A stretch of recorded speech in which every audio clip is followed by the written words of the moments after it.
Ek groet julle vanoggend in die wonderlike naam van God die Vader, wat Jesus vir ons gestuur het.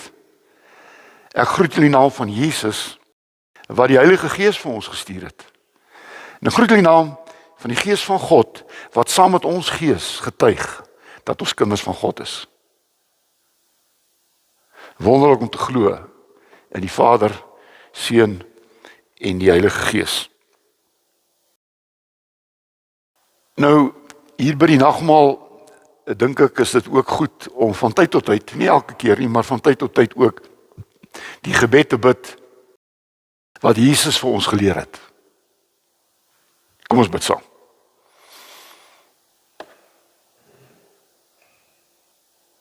Onse Vader wat in die hemel is, laat U naam geheilig word. Laat U koninkryk kom. Laat U wil geskied. Soos in die hemel, net so op die aarde. Gee ons vandag ons daaglikse brood. En vergeef ons ons sonde, soos ons ook ons skuldenaars vergewe.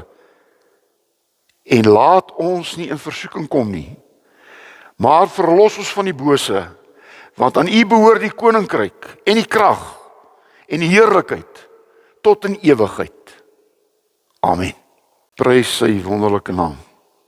Nou, ons gaan vanoggend lees, ons tekswoord is vanoggend die gedeelte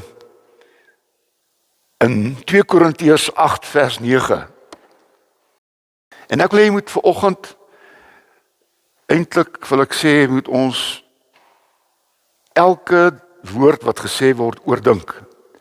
Ek moet self sê, ek het hierdie week hoeveel keer hierdie preek geskryf en oorgeskryf en weer geskryf en herskryf en ek dink dit is omdat hierdie boodskap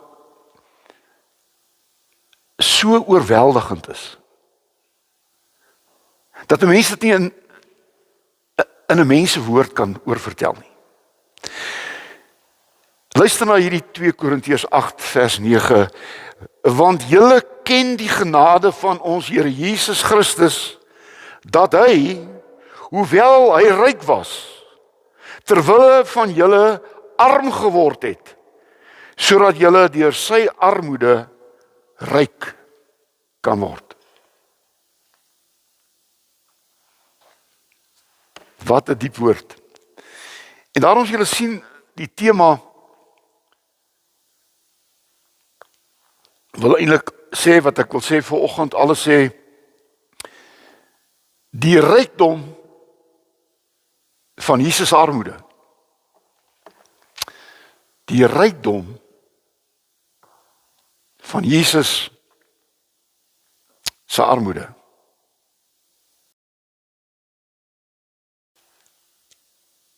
Julle weet dat die hele boodskap van Jesus en van wat hy vir ons gedoen het en wat ons geword het deur sy genade, maak die boodskap 'n boodskap van genade. Genade beteken om iets te verniet te kry. Genade beteken 'n geskenk. Genade beteken dat dit wat jy kry, jy nie kan verdien nie. En dit is die evangelie. Jy kan nie verdien wat God jou gee nie. Dis gratis en verniet. Dis genade. Efesiërs 2 vers 8 wil vir ons ietsie sê van genade. Hierdie is 'n baie wonderlike vertaling, en ek wil dit so lees, want dit is so menslik. Jou redding is nie 'n beloning vir goeie gedrag nie. Dit was 'n genade van begin tot einde. Jy het geen hand daarin nie. Genade onbeskryflik groot.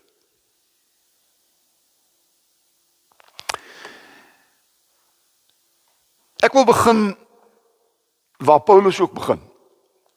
Paulus begin nie op aarde nie, hy begin in die hemel. En daarom begin hy deur te sê dat Jesus wat ryk is. Hoe mooi, Jesus wat ryk is. Jesus het nie arm aarde toe gekom nie. Jesus het ryk aarde toe gekom. Want hy kom van die troon van God af. Hy was en is saam met God op die troon. Hy het sy troon verlaat en aarde toe gekom. Maar ons moet net onthou dat hy het arm geword, maar hy het nooit sy rykdom verloor nie. Hy het arm geword ter wille van ons. En daarom moet julle asseblief weet dat ons, toe Jesus aarde toe kom, het ons geestelike armoede, Jesus se rykdom, vir ons vir die eerste keer kon wys. En weet jy, Jesus was oorvloedig vol van liefde, toe hy aarde toe kom. Hy was ryk van liefde. Hy het 'n onmeetlike genade gehad. Hy was ryk aan genade. En hy het 'n onuitputlike vrede gehad. Dit maak Jesus skatryk. Want hy is gestuur deur God uit die hemel na die aarde toe. En ek wil hê jy moet hierdie ding nou hoor en mooi luister. En onthou toe Jesus opgestaan het uit die dood, het hy opgevaar hemel toe, en in Efesiërs 2 vers 6 staan daar, en ons het saam met hom, langs hom, op die troon langs God kom sit.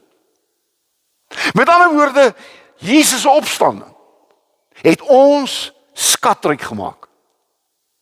En as jy vanoggend na jou eie lewe kyk, dan moet jy jou sien vanuit God se oogpunt. En van God se oogpunt af is jy skatryk. Hoekom? Want jy is sy kind. Onthou, deur Jesus het ons kinders van God geword. Almal wat Jesus aangeneem het, het God die reg gegee om kinders van hom genoem te word. So jy is 'n kind van God. Daar's baie predikante wat preek ons moet kinders van God word. Ons moet word wat ons is. Jy is 'n kind van God. Wanneer het jy 'n kind van God geword? Met Jesus se opstanding. Wat is wedergeboorte? Wedergeboorte beteken dat ons saam met Jesus uit die dood opgestaan het en vir ewig lewe. Dit is wedergeboorte. En dis wie ek is. Jou status is dat Jesus het jou 'n kind gemaak om saam met hom ryk te wees as kind van God. En as jy dit vat, dan verander jou hele lewe. Ek wil nie 'n kind van God word nie. Ek is 'n kind van God. En ek moet elke dag as kind van God lewe. Dis my status. Party mense wil word wat hulle is. En nou is hulle hele lewe besig om dit om goed te doen, om te word wat hulle is. In plek daarvan, wie is wat jy is? Ek is wat ek is, omdat ek is wat ek is. Dis die maklikste ding om te sê. Ek is wat ek is, omdat ek is wat ek is. Ek word dit nie, ek is dit. Dit is my identiteit. En ons met hierdie identiteit moet ons gaan uitlewe. En daarom het Jesus se rykdom gekom voor sy geboorte in 'n stal in Bethlehem. Jesus se rykdom is voor dat hy 'n mens op aarde geword het. En daarom ken julle die Johannes 1 vers 14. Die woord het mens geword en onder ons kom woon, dat sê tent opslaan om sy heerlikheid te sien. Jesus is God se woord. Onthou hoe die aarde tot skepping gekom? God het gesê, laat daar lig wees, en daar was lig. En daarom staan daar, God het niks geskep sonder sy seun Jesus nie. Want Jesus is God se woord. En hierdie woord wat God gespreek het 'n mens geword. Met Jesus se geboorte. En hierdie woord van God het sigbaar geword. En so het God sigbaar geword. En daarom het Jesus gesê, as julle my gesien het, het julle God gesien. En daarom hoef ons nooit meer te twyfel oor hoe lyk God nie. Ons hoef nooit weer te wonder, hoe lyk ek nie. Want ek lyk soos God, want ek's 'n kind van God. Ek's 'n erfgenaam van God. En ek lyk soos hy my geskaap het. En God het ons na sy beeld geskape. Ek is nie God nie, maar ek lyk soos God. Hoekom? Omdat God my so gemaak het. Ek lyk nie soos die Satan nie. Ek lyk soos God. Maar soos hy my geskaap het. Daar's sommige mense wat deur sonde en wegloop van God af, al minder en minder lyk wie hulle is. Maar dis jy wat wegloop van God af. Dis nie God wat wegloop van jou af. Jesus is ryk. Maar nou luister mooi. Maar Jesus het arm geword. Filippense 2 vers 6 en 8. Jy mooi luister, moenie my verloor nie. Jesus staan in status op gelyke voet met God.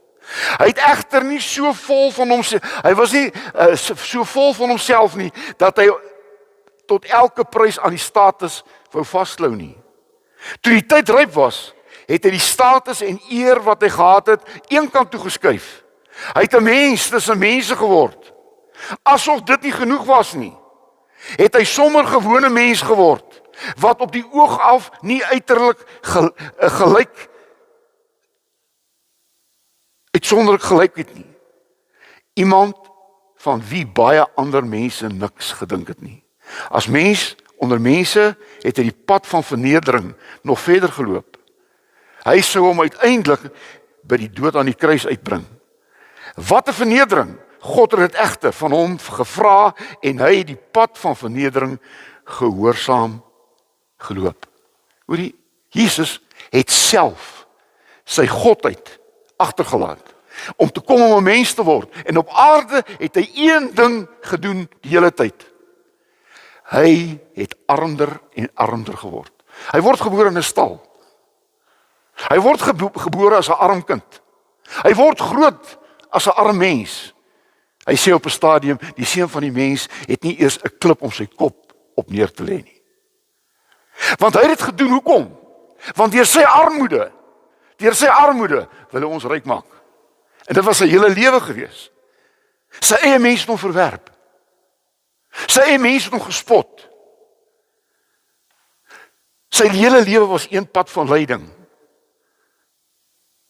Hy word gestroop voor sy dood van sy eie klere.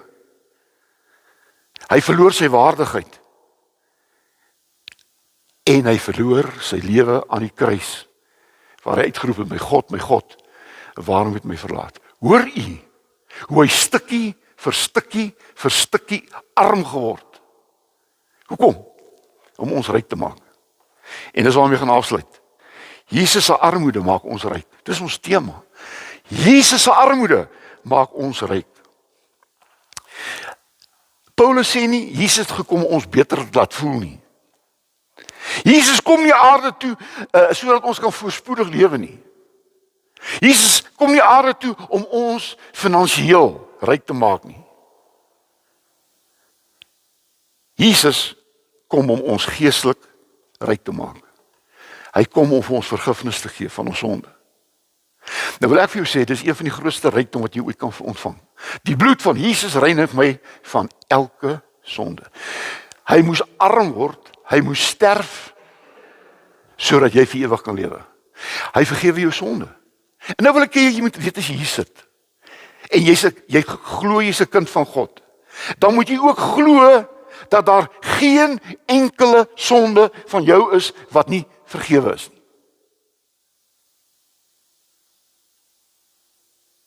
Want jy kan alleen voor God staan sondeloos.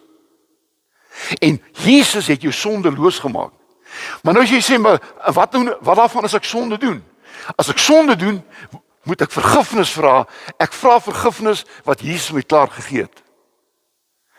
As jy aanhou sonde doen, gaan jy die prys van jou, die konsekwensies van die prys van jou sonde betaal. Ek bedoel, as jy steel en jy's hartseer en jy sê ek is jammer, jy word vergewe en jy steel weer, gaan jy uiteindelik in die tronk beland en die tronk is nie jou straf nie, die tronk is die konsekwensie van jou sonde. As jy aanhou drink en jy weet dat dit jou lewe kos en jy aanhou drink, gaan jy uiteindelik tronk bestuur en jy gaan iemand doodmaak en jy gaan tronk toe, is nie jou straf nie, dis die konsekwensie van jou sonde. En daarom is daar mense wat straf verwar Op aarde straf God jou nooit. As ek jou vergewe het, straf ek jou nie meer verder nie. As ek vir my kind sê, ek het jou vergewe, dan straf jy hom nie meer nie, want jy hom vergewe. Jy sê, ek gee jou weer 'n kans.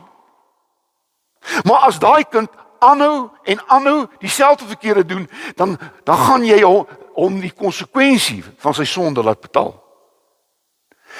En daarom sit ons hier, en ek dink ons is almal gestraf deur die konsekwensies van ons sondes. Dat ons nie ophou nie. Hy sê vir die vrou op Owersveld, hy sê, ek veroordeel jou nie, maar hou op. Moenie aanhou met hierdie sonde nie. En ek wil vir julle hier sê wat hier sit. Moenie aanhou met 'n sonde nie. Moenie speel met sonde nie. Moenie sonde goed praat nie. Moenie sonde 'n grappie maak nie. Jou sonde het Jesus se lewe gekos om jou sonde te vergewe. Hy het arm geword sodat jy kan ryk word, jou sonde vergewe. Maar weet jy wat is ook wonderlik? Hy het jou 'n skoon gewete gegee. Daar staan in Hebreërs 10 vers 17, aan hulle sondes en hulle oortredings sal hy nooit weer dink nie. So ver soos die ooste van die weste, so ver verwyder hy ons oortredinge van ons. Ons sê baie keer vir mense, ek vergewe jou, en ek gaan dit nooit vergeet nie. God sê, ek vergewe jou en ek vergeet dit. Hy onthou dit nie. Want regte vergifnis is, ek dink nie meer aan jou sonde nie. Dis ware vergifnis. Maar as jy sê, ek vergewe jou, maar ek sal jou nooit vergeet wat jy aan my gedoen het nie, dan is jy nie vry van daai sonde nie. Want jy laat daai mens toe, om die res van jou lewe dit te doen wat hy verkeerd gedoen het. Want jy onthou dit, jy vergeet dit nie, en elke dag van jou lewe, word daai sonde oor en oor in jou lewe gedoen. Daai ou wat jou verkrag het. Natuurlik is dit moeilik om hom te vergewe. Net God kan hom vergewe. Maar jy moet jou losmaak van wat hy gedoen het, sodat jy kan vry wees. Anders laat jy hom toe om elke dag dit oor en oor aan jou te doen. En dan is jy nie vry nie. En dit is hoe God ons ryk maak. Hy gee laat ons nie 'n gewete het nie. Sy rykdom is versoening. Ek is nou met God versoen. Sy rykdom is dat hy aan my die Heilige Gees gegee het, en die Gees getuig saam met my gees dat ek kind van God is. Die wonderlike gawe wat God my gee, wat my ryk maak, is dat hy my dankbaarheid gee. Want al wat ek nou kan sê is dankie. As iemand my 'n persent gee, en ek sê vir hom, hoor hierso, hierdie persent is te duur, ek sal vir jou R300 gee vir hierdie geskenk. Op daai oomblik is dit nie meer 'n geskenk nie. Al koop jy hom vir R300, terwyl dit miskien R3000 werd is. 'n Geskenk beteken, ek vat die geskenk sonder om 'n sent te betaal. En nou het God jou sonde vergewe, en jy kan niks bydoen nie.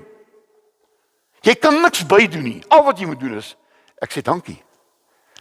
En nou het jy 'n dankbare lewe. Wat jy doen jy dankbaarheid. Ek gee uit dankbaarheid. En ek wil hierdie ding vir julle baie mooi sê. Moet nooit iets vir die Here gee uit plig nie. Jy gee vir die Here uit dankbaarheid. En as dit nie dankbaarheid is nie, dan mors jy dit wat jy wil gee.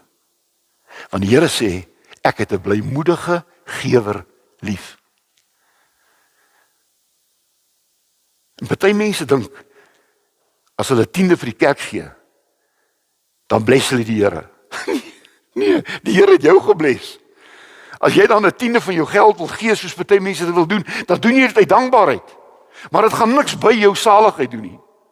Jy gaan nou nie ekstra goedheid van die Here ontvang nie. Maar jy gee dit uit dankbaarheid.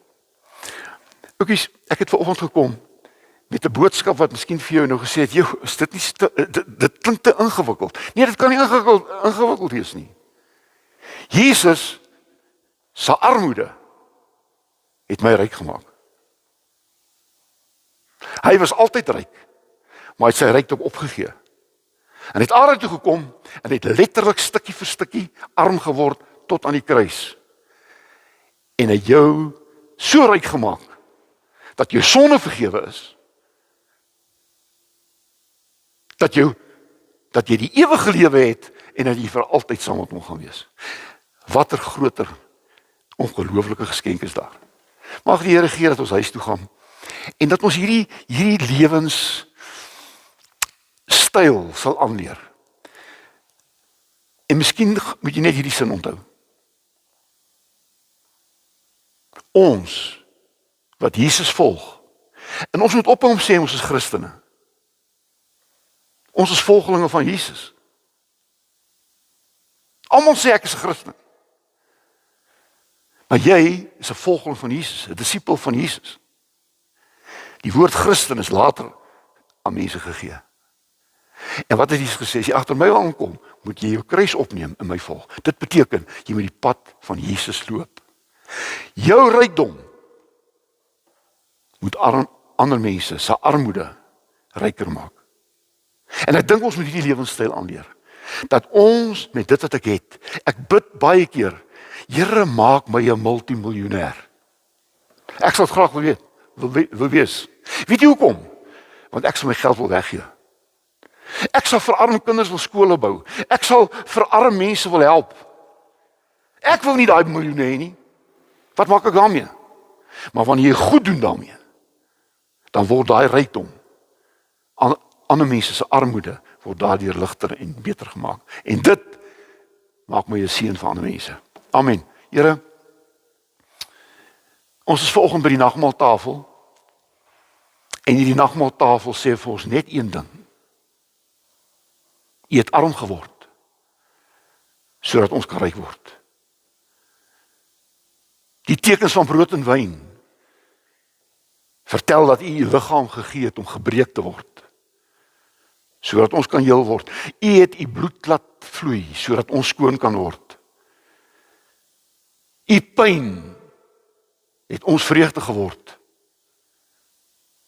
Ons rykdom, geestelike rykdom, laat ons nou ander mense ook geestelik ryker word, deur ons lewe agter u aan. Maak hierdie nagmaal vir ons 'n onvergeetlike nagmaal. In Jesus se naam. Amen.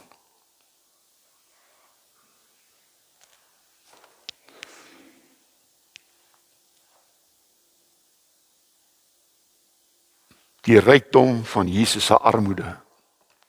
Die rykdom van Jesus se armoede. Nou ons gaan die nagmaal gaan ons nou saam vier.